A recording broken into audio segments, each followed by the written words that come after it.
Welcome students. Today we are going to start our next chapter, Principle of Management. In this chapter we will learn about the Principle of Management, the characteristics and features of Principle of Management, their significance and the principles laid down by Fayol and Taylor. First we take meaning or definition of Principle of Management. What do you understand by Principle of Management? Principle of management are broad and general guidelines.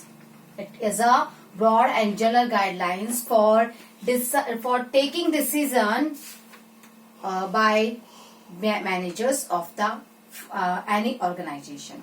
These are broad and general guideline for decision making and behavior of manager. ये वो guideline है जो किसी भी organisation के manager को किसी भी प्रॉब्लम या सिचुएशन में डिसीजन लेने के लिए और उनके बिहेवियर को इन्फ्लुएंस करने में हेल्प करते हैं.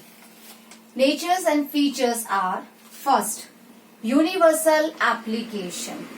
This is the first characteristics of management of principle, that they are universally applicable, they are pervasive, they are applied in all type of organization irrespective of their size or nature.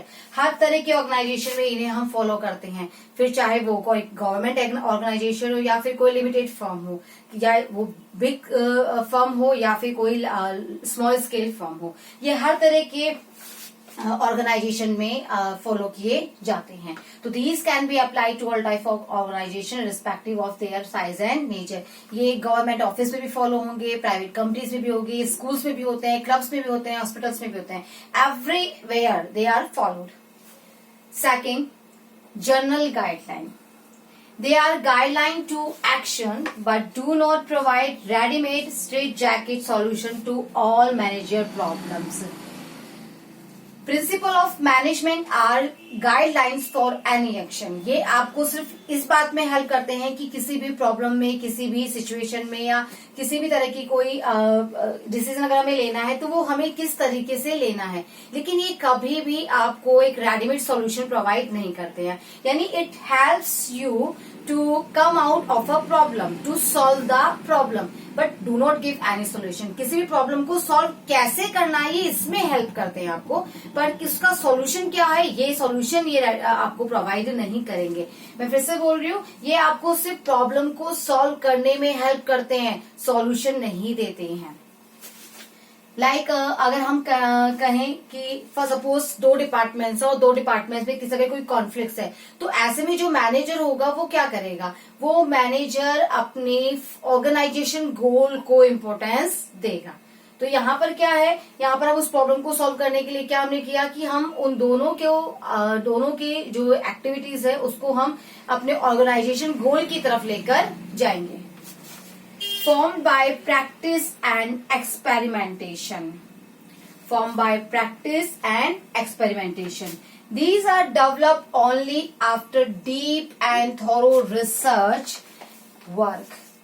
जितने भी principal of management हमने बनाए हैं वो हमने किसी overnight में prepare नहीं किए हैं. हमने एक लंबे समय तक, ओवर अ लॉन्ग पीरियड हमने उसके ऊपर रिसर्च किया है, और रिसर्च करने के बाद एक्सपेरिमेंटेशन किया, ऑब्जर्वेशन किया, उसके बाद में जो रिजल्ट आए हैं उनके हिसाब से हमने अपने प्रिंसिपल ऑफ मैनेजमेंट क्रिएट किए हैं.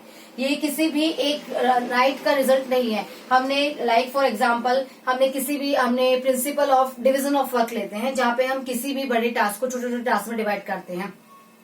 तो हमने देखा जब हम किसी बड़े टास्क को छोटे छोटे टास्क में डिवाइड करके कंप्लीट करते हैं तो जो रिजल्ट आते हैं वो अच्छे रिजल्ट आते हैं.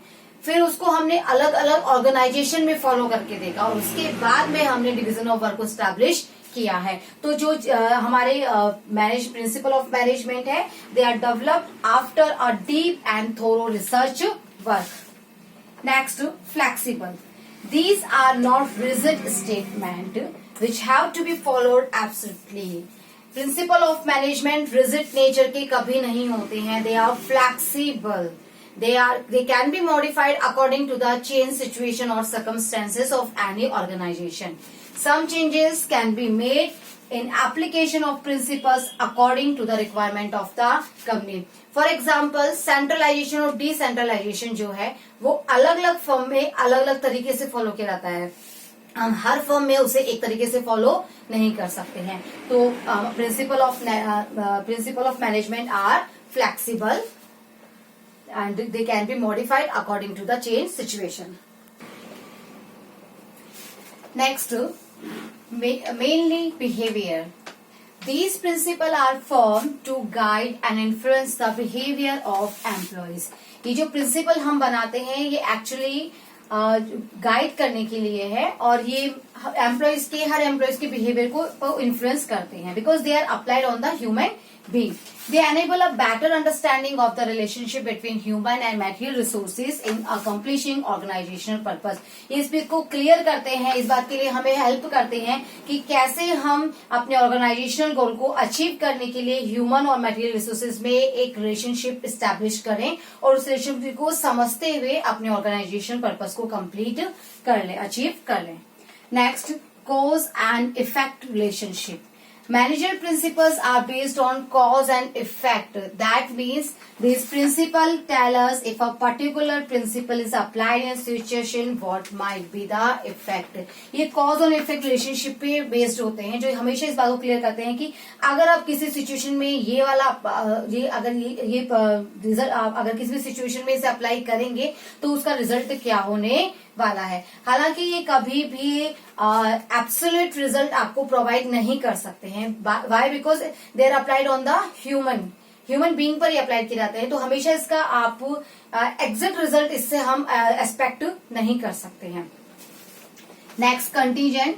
They are contingent or dependent upon the situation prevailing in the organization. ये हमेशा किसी भी ऑर्गेनाइजेशन में जो भी सिचुएशन है, सर्कमस्टेंसेस ये उस पे ही डिपेंड करते हैं. So as per requirement they have to be change, हमें उन्हें चेंज करना पड़ता है. तो these are the features of the principle of management. First, they are universal applicable, applied in all type of organization. Second, they are general guideline which help the management to take decision. Next, they are flexible. It means they can be modified according to the situation. They are not followed rigidly. Next, they are formed after a long observation, practice and experimentation. Next, they are mainly behavior influence the human behavior of employees. Cause and effect, they are based on the cause on effect relationship. मतलब when we applied any principle in any situation, the what might be the effect of the principle. Next, contingent. It means they can be changed as per the requirement of the situation. So these are our features and features or characteristics of management principle. After learning the concept and features of principal manage, now we will discuss the significance of principle of manage, how they are important for the management. First, providing managers with useful insight into reality. Principle of management acts as a guideline for the managers. These principles improve knowledge, experience, ability and understanding of manager under various managerial situations. They help the managers to take right decision at right time. Principal of management क्या करते हैं, वो managers को अलग अलग situation में किस तरह से डिसीजन लेना है उसमें हेल्प करते हैं. इसके लिए वो उनकी नॉलेज, उनकी अंडरस्टैंडिंग और उनकी एबिलिटी को एनहेंस करते हैं. वो उन्हें इस बात के लिए तैयार करते हैं, उस बात के लिए गाइड करते हैं कि कैसे एक राइट डिसीजन एक राइट प्लेस पर एक राइट टाइम पर लिया जा सकता है.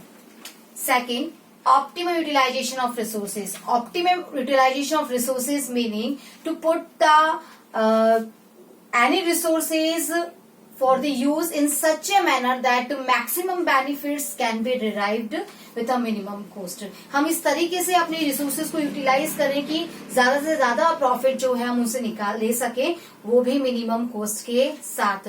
तो in this act principal of management help us.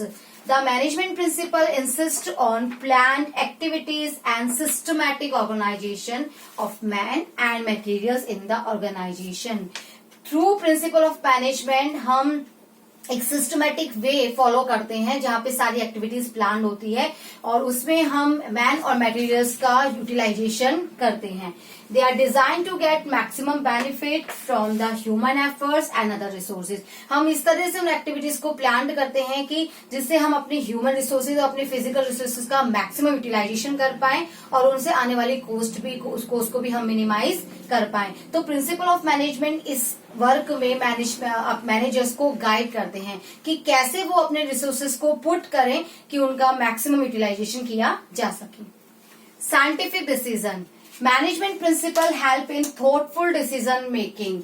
Principal of management हमेशा आपको थॉटफुल डिसीजन मेकिंग में हेल्प करते हैं. हम जब इन गाइडलाइन को फॉलो करते हैं तो हमारा डिसीजन जो होता है वो एक राइट डायरेक्शन में होता है.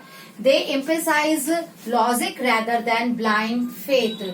वो इस बात पर ध्यान देते हैं कि हर बात के पीछे, किसी भी डिसीजन के पीछे एक लॉजिक होना चाहिए, किसी तरह का कोई ब्लाइंड फेथ नहीं. बिना सोचे समझे हम किसी भी डिसीजन को नहीं लेते हैं. हम पूरी तरीके से उसमें कॉज और इफेक्ट रिलेशनशिप एस्टेब्लिश करते हैं, देन ये हम डिसीजन लेते हैं. Management decision take on the basis of principle are free from bias and prejudice. जो भी डिसीजन ले जाते हैं वो किसी भी तरह की बायसनेस या फिर प्रेजुडाइज्ड नहीं होते हैं, यानी कि उसमें किसी भी तरह का कोई पक्षपात नहीं होता है. Meeting changing environment requirements. Principle help managers to meet changing environment requirements. हम जानते हैं कि every business has to work in a dynamic environment which is constantly changing. हमें उसके अकॉर्डिंग उन चेंजेस को अडेप्ट करना होता है, उन चेंजेस को हमारी फर्म में फॉलो करना होता है. तो principle management helps the managers, they train the managers in implementing the changes in right direction and at right level in the organisation. वो इस बात के लिए मैनेजर्स को ट्रेन करते हैं, गाइड करते हैं कि कैसे वो इन चेंजेस के अकॉर्डिंग एक राइट डिसीजन अपनी फर्म में ले सकें. Fulfilling social responsibility. We know that every business works in a society. They uses the resources of society, so they have some social obligations. And principal management help the managers to fulfill these social obligations. Next, management training, education and research. Principle of management are at the core of management. They are the center of the management theory. As such, they are used as a basis for management training, education and research. इसके लिए कई courses बने हुए हैं. हम उन courses के through इसका पूरा थ्योरेटिकल और प्रैक्टिकल नॉलेज गेन करते हैं, देन हम इन प्रिंसिपल ऑफ मैनेजमेंट को अप्लाई करते हैं. तो these are the significance of management. First, providing managers with useful insights into reality, by improving their knowledge, by improving their understanding. They help in optimum utilization of resources. They are scientific. They help us to take scientific decision based on cause and effect relationship. They help in meeting changing environment requirements, fulfilling social responsibility, and in management training, education and research. तो हमने आज पढ़ा management, principal of management के बारे में, उसके features के बारे में एंड कैरेक्टरिस्टिक्स के बारे में. Thank you.